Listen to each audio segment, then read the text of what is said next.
écoutez, braves gens, l'histoire édifiante et instructive de Gros Quinquin. Vous apprendrez comment on devient célèbre et riche en faisant de politique. Vous saurez tous les tours qu'on doit jouer pour satisfaire une ambition. Vous connaîtrez le p.a.-pas de la célèbre méthode appelée « Pousse-toi de là que je m'y mets ». Vous apprendrez comment, après avoir magouillé dans tous les sens, on devient la risée de tout le monde. Il était une fois, dans un village du nord de la France, un honnête bûcheron anticlérical marié avec une brave femme qu'elle allait à la messe tous les dimanches. Eh ben, si qui est anticlérical et que je femme la loi à la messe, ça ne vaut pas être le fiat tous les dimanches. Ça, je sais rien. Mais puisque t'as l'air d'être si bien renseigné, t'as qu'à continuer l'histoire. Ouais. Un jour que je femme et leur venot d'aller à confesse, je t'en je dis. Je n'ai assez d'aller couper les arbres dans la forêt.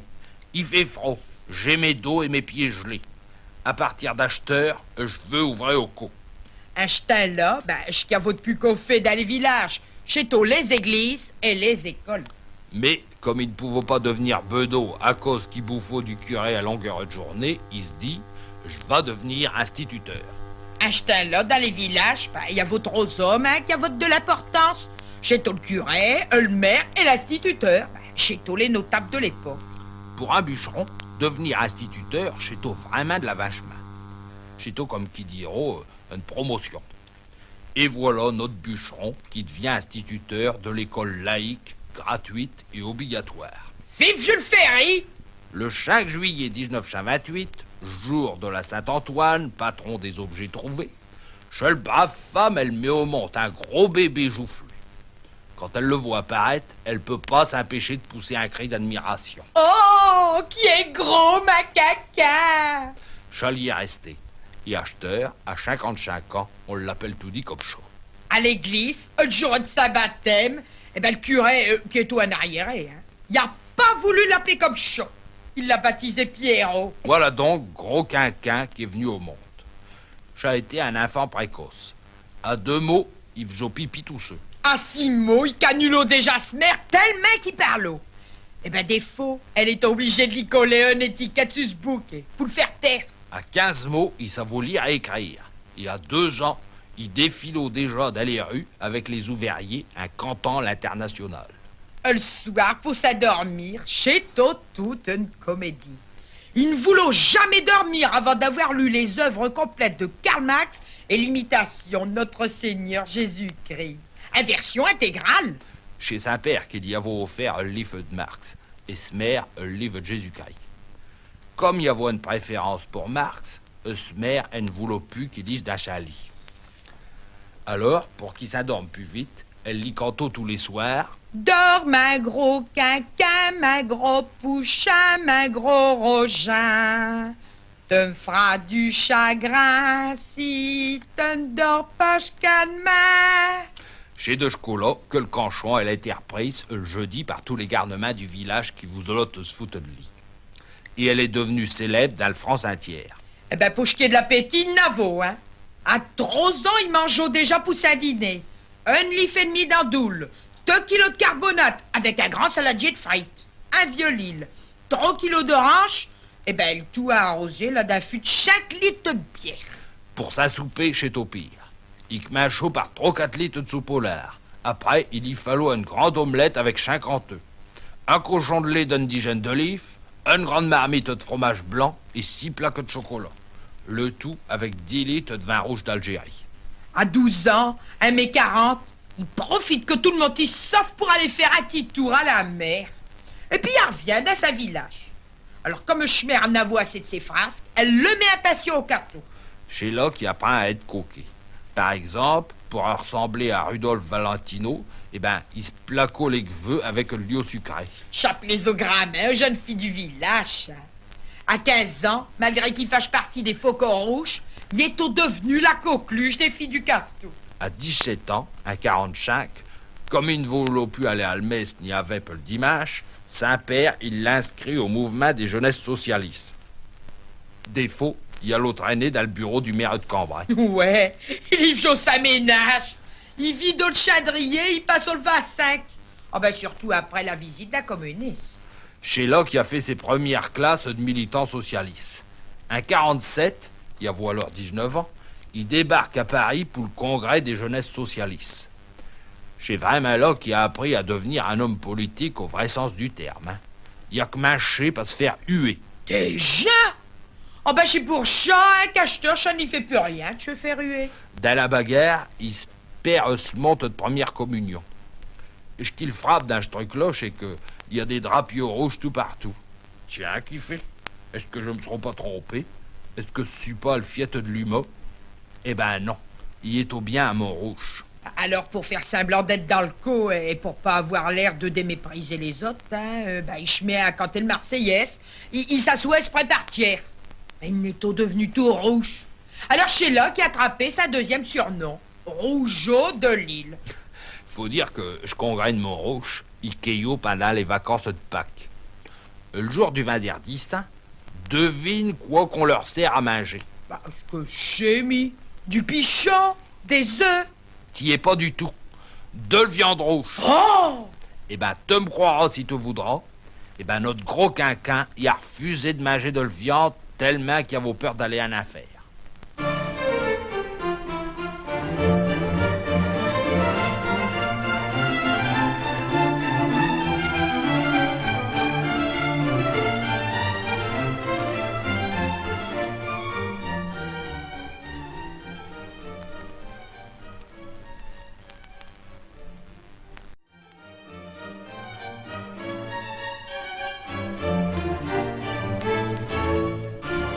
Un 51, il a alors 25 ans, il rencontre une belle jeune fille. Gilberte, qu'elle s'appelle. Il se trouve fait bénache avec elle, parce qu'elle dit jamais rien, et qu'elle a que tout dit. Ben, le 12 mai, il se marie avec elle. Ouais, tout ça, c'est fort bio. Mais il fallait ouvrir pour faire bouillir le marmite. Il n'avait pas fini ses études, il n'avait pas les diplômes qu'il fallait, mais ça fait rien. Il devient professeur d'histoire géo. Pas longtemps, il n'avait vite marre. Oh, ben pourquoi ça? Ben, faut dire que ça gagne pas des masses, hein, les enseignants. Alors, il plaque tout pour se lancer à fond dans le politique. Ça rapportera sur ma puce que de corriger des devoirs, qui se dit. Et il avait raison. À 52, à Paris, il fait la connaissance de Rocard. Oh, j'ai tout de fait beau camarade. Ça a bien changé depuis. Ce sera trop long de raconter tout ce qui a pu intriguer entre 52 et 72.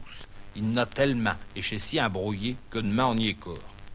Tout ce qu'on peut dire, c'est qu'à 60 ans, il devient membre du bureau politique et puis secrétaire général adjoint de la SFIO à 66. À partir de 69, l'année érotique, donc après les événements de mai 68, il faut bien le dire, le Parti socialiste y est au dans la panate.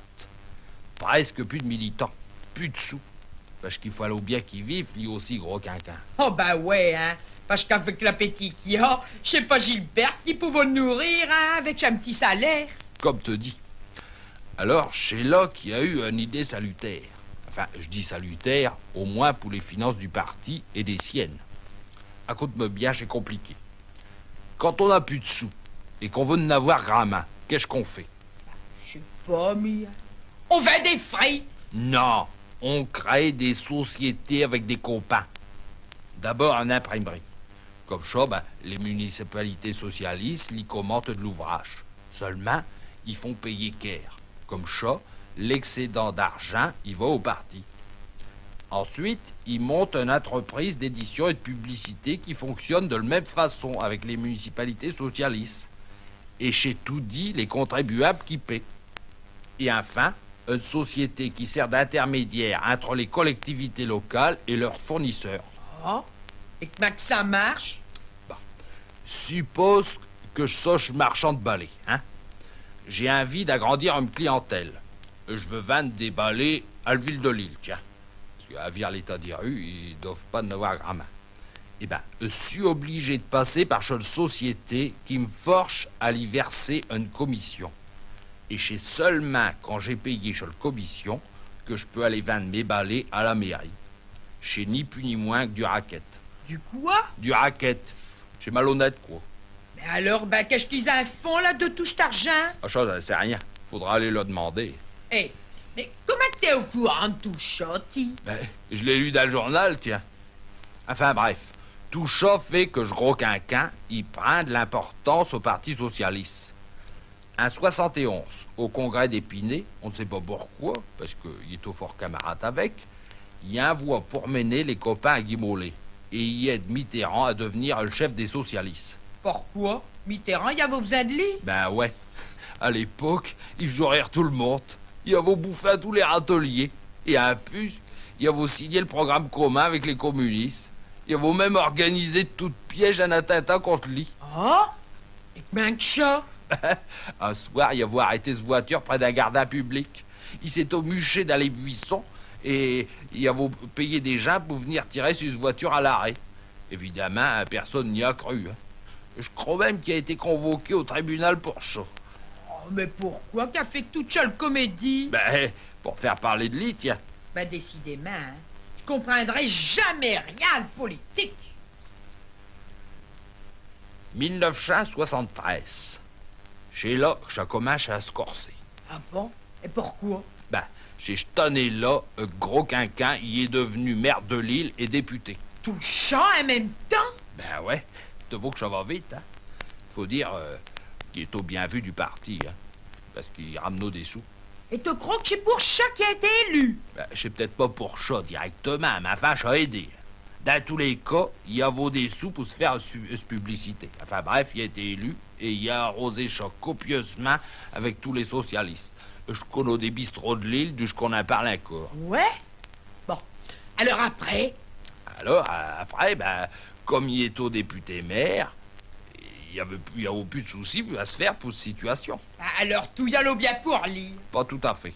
Ah? Fait qu'est-ce qui n'allait pas? Ben, Stiet, elle grossit à vue d'œil. À ce point-là? Ben ouais.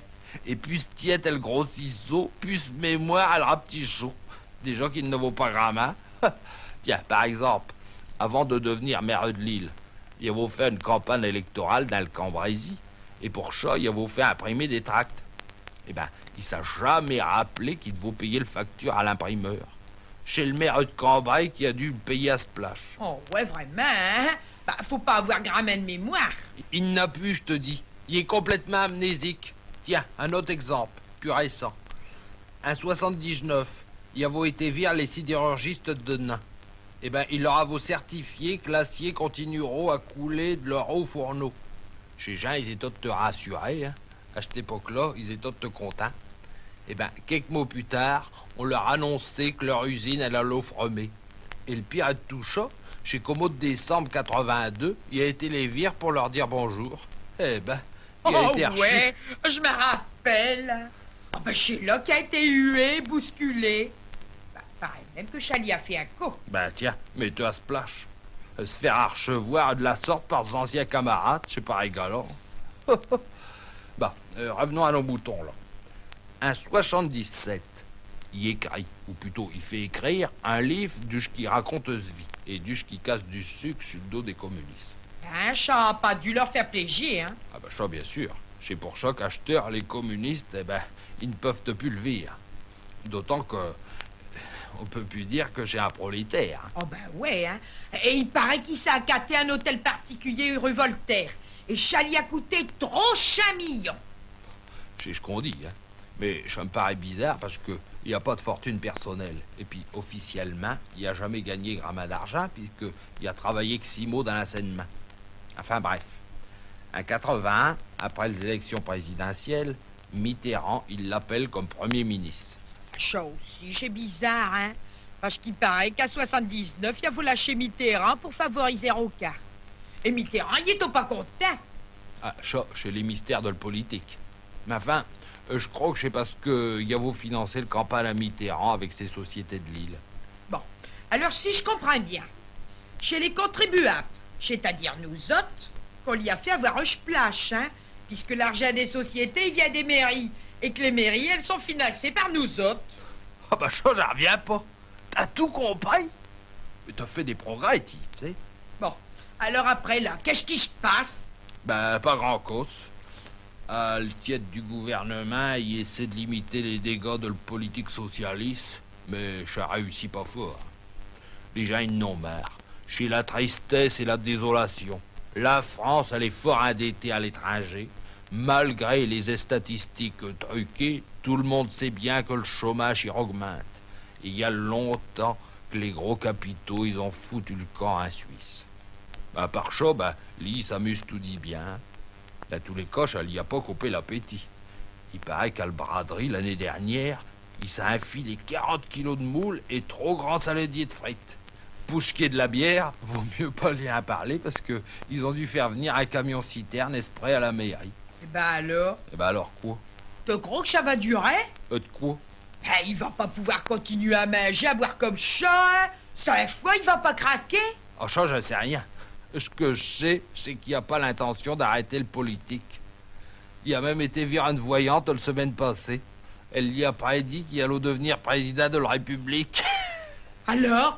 Que match a fini, une histoire? Ah pour l'instant, elle est pas finie.